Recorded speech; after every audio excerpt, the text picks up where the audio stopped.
You had an illustrious footballing career. You've had the privilege of playing for Udinese.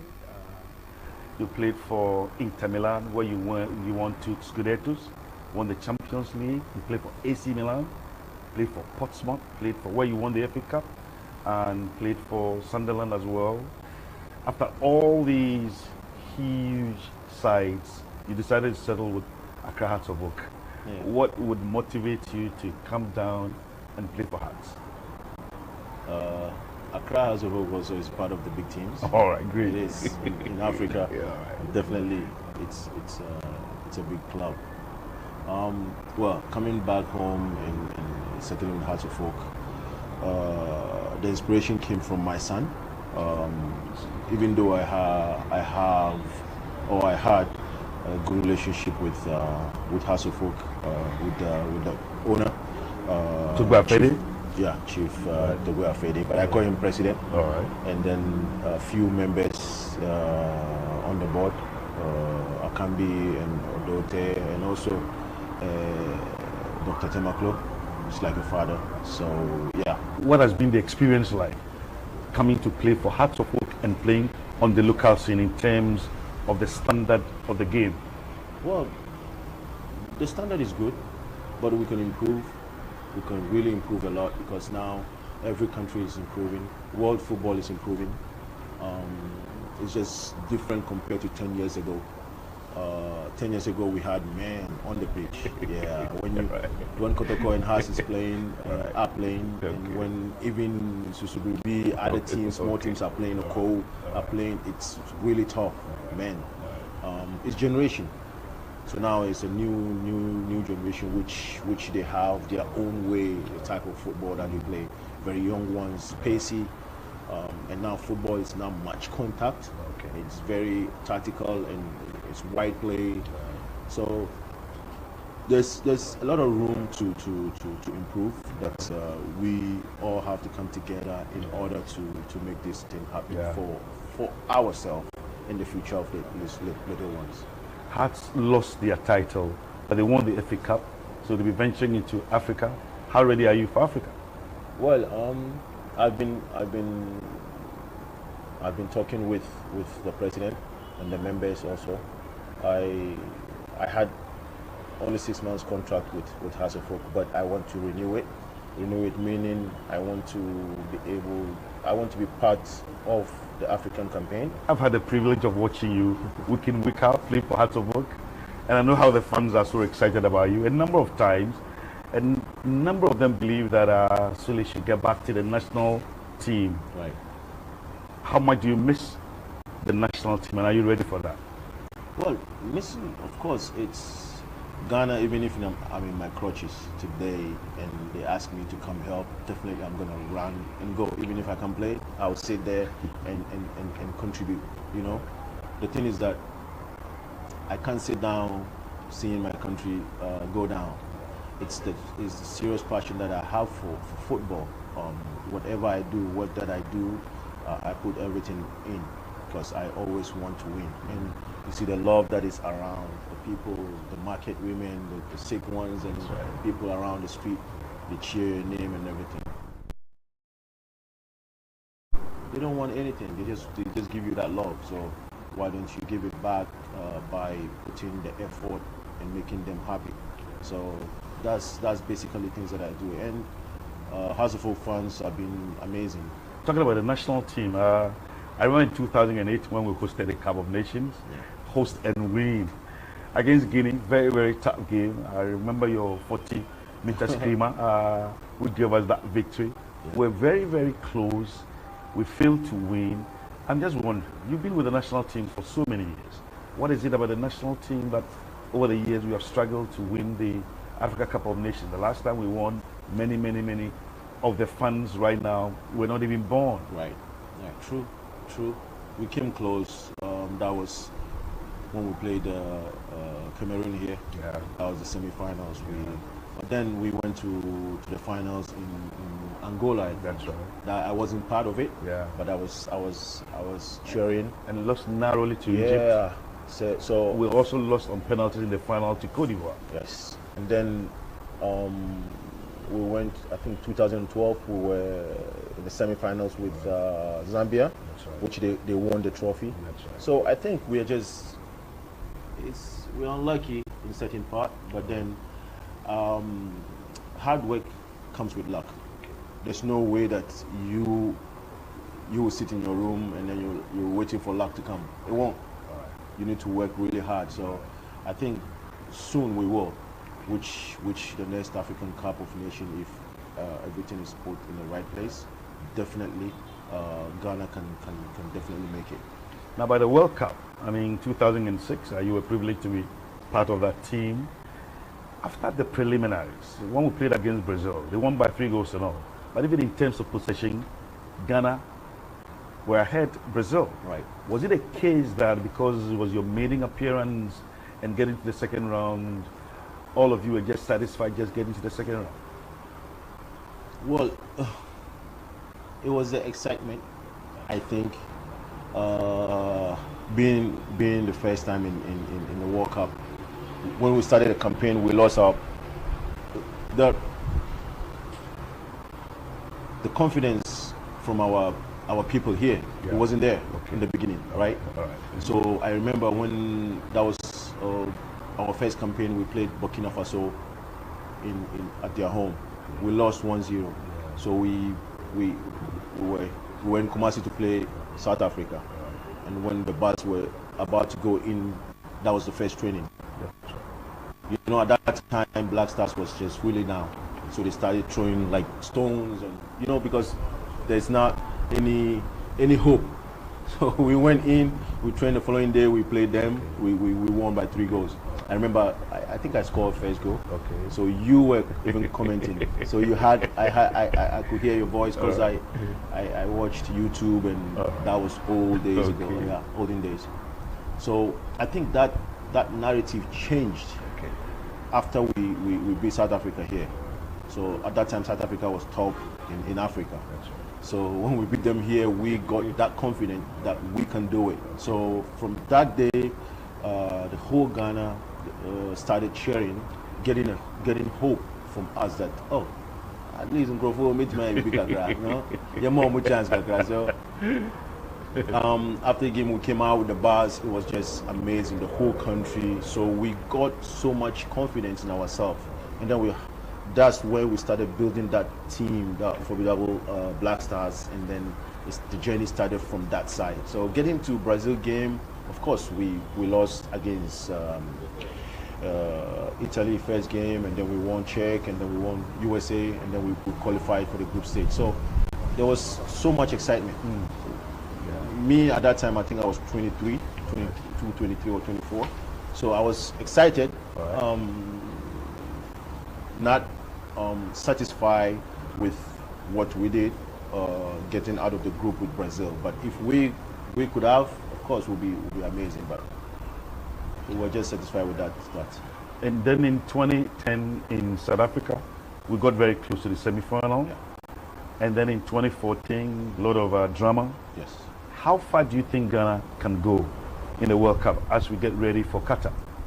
I think far. I'm praying that we go far, because when your colleague or the person in front of you is doing something, you need to cheer, you need to push. Even though if you have some bitterness about certain things, you just let it go, because life has to go on, right? So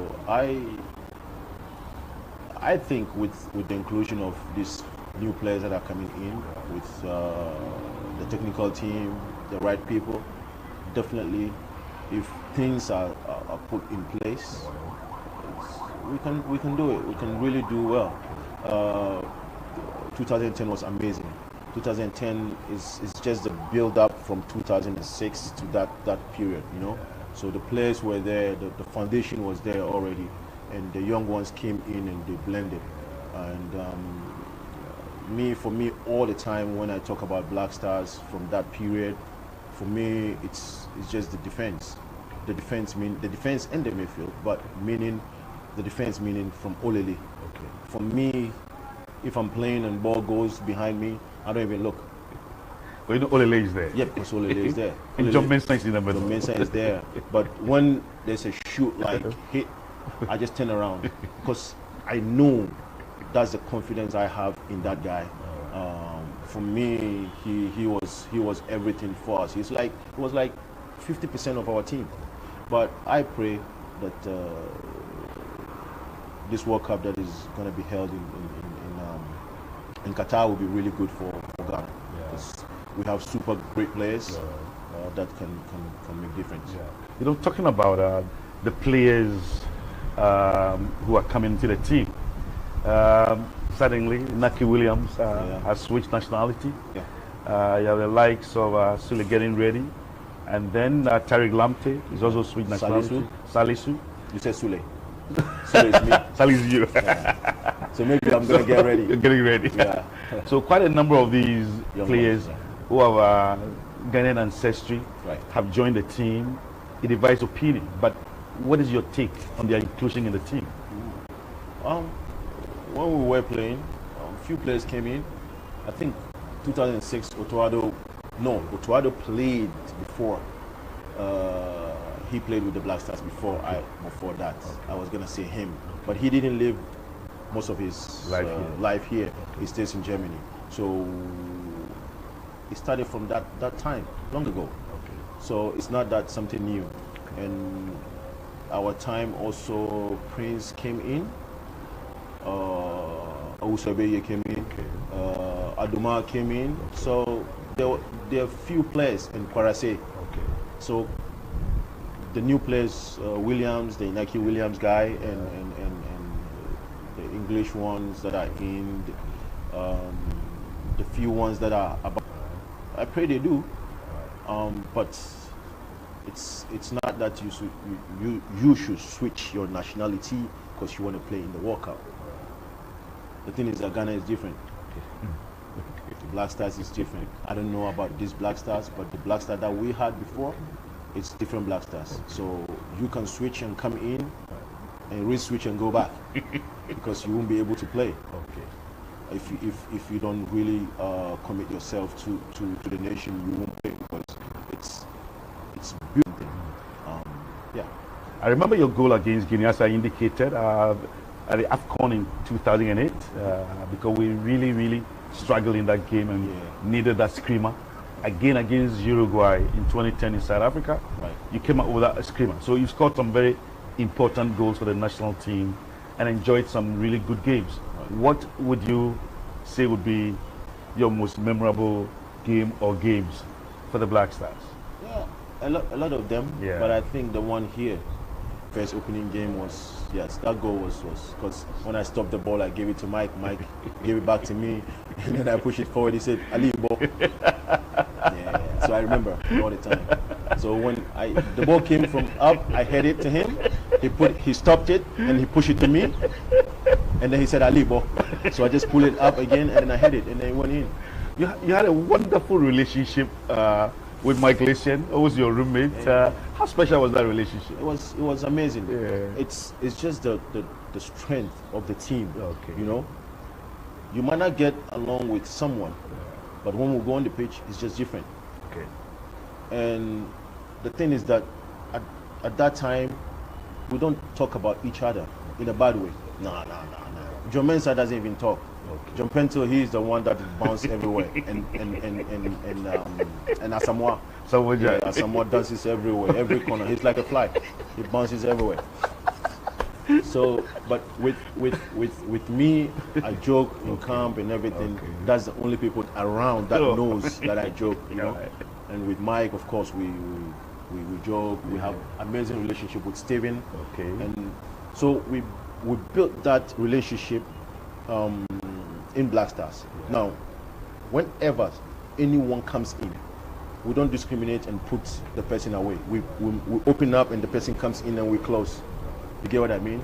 So on the field with Mike, Lai, Steven, if we are playing, normally Steven plays up. I place on the left or right. Lai plays on the right. But when we play and that place feels so good, Lai will come there, and then he will push me to the other side, and Steven will come there too to do his, So his much thing. telepathy. Yes. So when they do that, the kind of relationship that we have, nobody gets angry. I move like easy because I'm young and everything. I can decide to stay there, but no. I move. But the only person that stays in that doesn't move is Mike, because he plays. Glacier. Yeah, he's like basically our pillar. He stays there and distribute the balls, and then we run around and play. So it was just amazing relationship that we have, and Steven, amazing captain, also put the team together. Basically, it was just super good. What about club football? What impact did Mourinho have on you? Yeah, a lot. When I went to Inter, I was a bit matured, because to be frank, Mourinho did a lot for me. I remember he called. I was in Portsmouth. He called. My phone rang. I picked it up. He said, "Hey, how are you?" I said, "Good."